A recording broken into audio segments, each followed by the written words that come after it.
and do it. It's not just Nike. You're alone? You're doing something by yourself?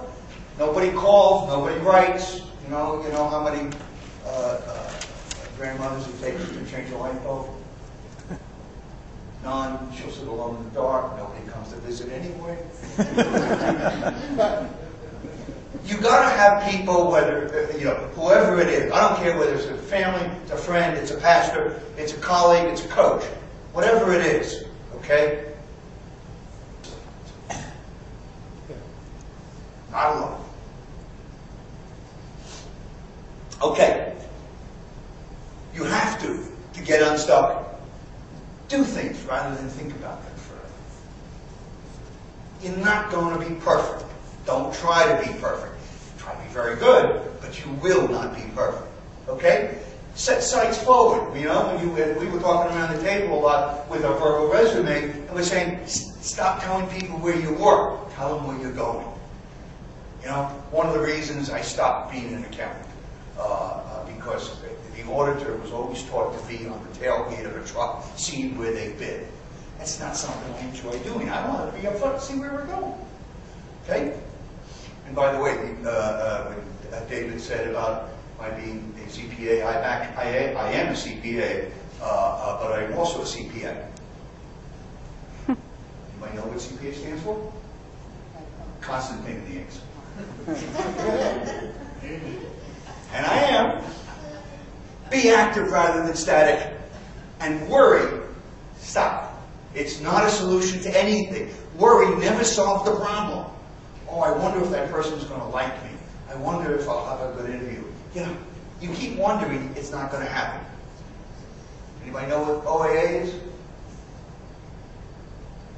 It's a group thing I started many, many years ago. It's called Overanalyzers Anonymous. You overthink something, and you're just going to waste your time.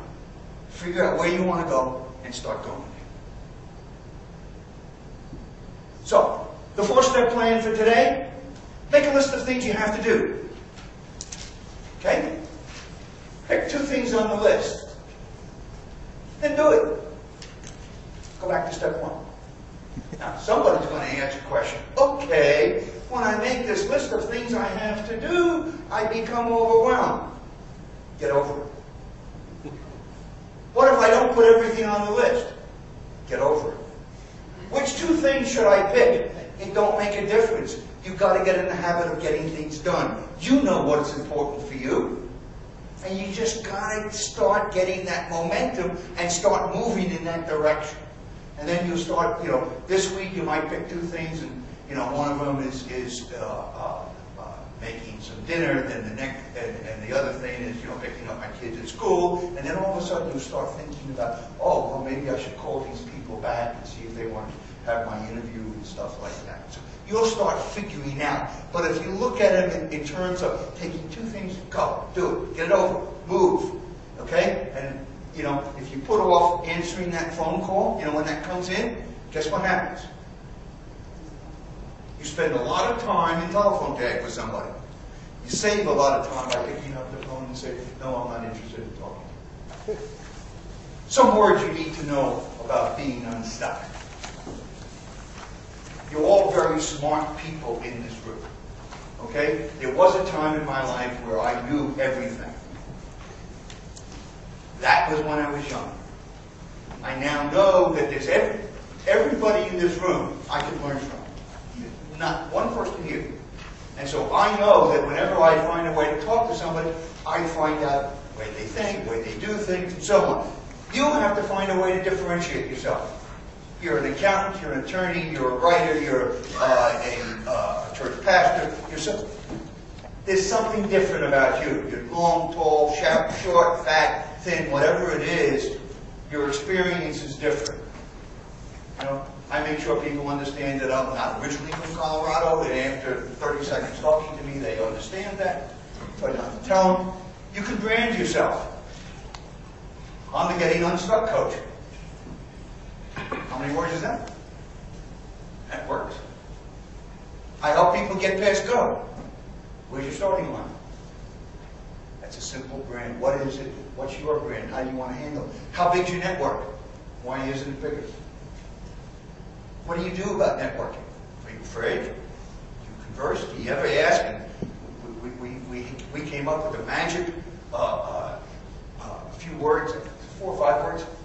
Anytime you meet somebody, 2 ways you can say, how can I help you? Or how can we help each other? That gets a conversation going. You know, you don't have to start saying, here's my bio, and I got, 3 kids, and, married 6 times, whatever the number is, okay? I've only been married twice, and this one's lasting. So, fitness. How fit do you think you are for what you're doing? Are you confident in what you're doing for them? Okay? It's okay. Maybe it'll work. And take action. Do things. Step away from the past. You have to re-engineer your thinking. The only way you do that is communicating with other people and see whether or not what you think about the Republican Party, or the Democratic Party, or the Independents, or the Tea Party, or communism, or fascism, whatever it is you want to think about, okay? Finding other people to bounce that information on is very good, okay? And so it's re-engineering. My wife calls it rearranging the furniture in your head. Good analogy. Overcoming FUD. Anybody know what FUD is? Fear, uncertainty, A little louder. fear, uncertainty, and doubt.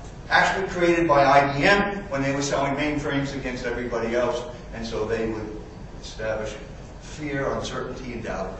If you didn't buy Big Blue, you were going to have a problem. You couldn't sleep at night. Okay? And certainly learn more from everyone. Anytime you're with somebody, know that they have knowledge that somewhere along the line can help you. Okay? And then do something. By the way, the Mars rover, here's a little. It was launched in June of 2003. Okay? It took almost 7 months to get to Mars. And think about the calculation that you have to send it off a moving orb that the Earth is, and Mars is moving, and they still got there. Okay? May of 2009, it got stuck in a sand trap. February, as of today, NASA's shutting it down because it's the Mars winter. But, interestingly enough, the rover's still operational. And so they're going to use it to gather soil from around where it is and start using that, and then maybe they can find a way to get a rock under a wheel and get that going. Okay? But here's the key element here. The original plan was that the rover... That's part of the pity party that people have. The question is, what role do excuses? Anytime you use an excuse, you're telling yourself you're worthless. Maybe you are. Okay? If that's true, then by all means go into some hospice facility and let the state take care of you and all that sort of stuff. But somehow you guys all managed to get here while it was snowing, so you're not useless. So any of those kinds of derogatory statements you make about yourself, you're not being humble. Okay? It's possible that your expectations are too high. I'm sorry? It's possible that your expectations are too high. That's getting back to the reality. I really think I should be CEO of General Motors because I can fix that problem. But I'm not going to be. Do I have answers to what they should do? Sure. But I'm not going to get to be CEO. So it's got to be a question of balancing off reality, and this takes time. This is called getting to know yourself. However you need to do it, you got to be comfortable in your own skin because that's who you are. Absolutely. Henry Ford said, if you think you can or you can't, you're right. The other one similar to that I mentioned to David earlier was Winston Churchill. If you're going through hell, keep going.